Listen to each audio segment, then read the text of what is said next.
Majority of the members elected and serving having voted therefore, the bill is passed.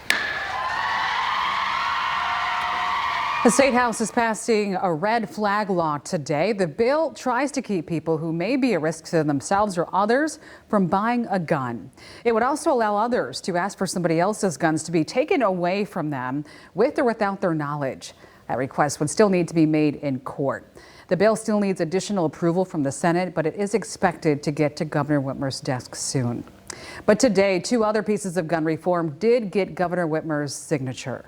The signing isn't without some pushback, but let's look at the laws first. The first expands criminal background checks for firearms. Starting next year, they're required for anyone buying a rifle or shotgun. Currently, it's only for pistol purchases. And the second requires safe storage of firearms when it's, quote, reasonably known that a minor is or likely to be present on the premises.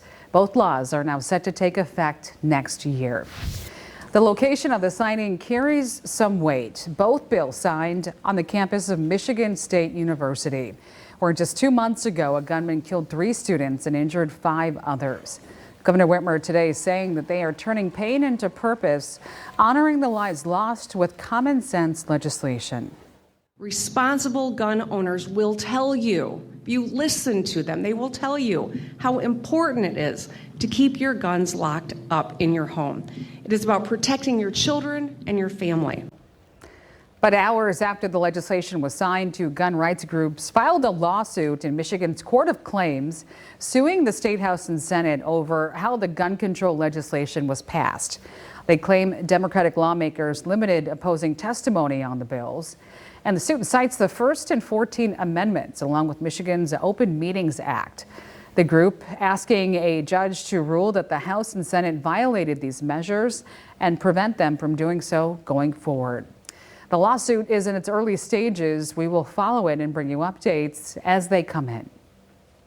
Some law enforcement officials were at the signing this morning in East Lansing and even spoke during the event. For more on what this means legally, Lauren Edwards live in studio after hearing from a prosecutor today. Lauren. Janice, Josh, 2 months to the date since the tragedy at Michigan State University, Governor Gretchen Whitmer delivered on a promise to pass what she's calling common sense gun legislation. But what does this all mean legally? So earlier today, I got together with Muskegon County prosecutor and he broke it all down.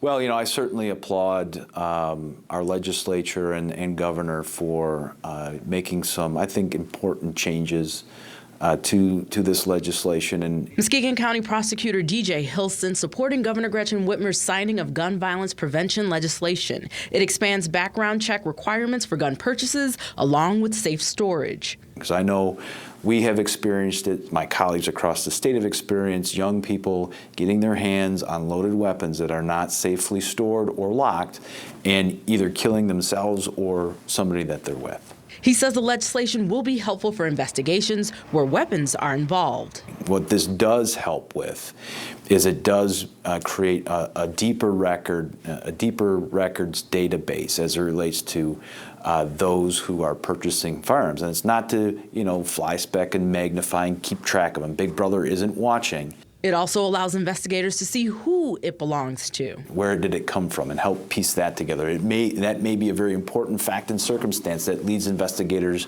down the right path to finding the truth of whatever they're looking at. Hilson says the legislation is not about taking away people's guns. Instead, it's about doing everything possible to protect the most vulnerable people in our communities, the children.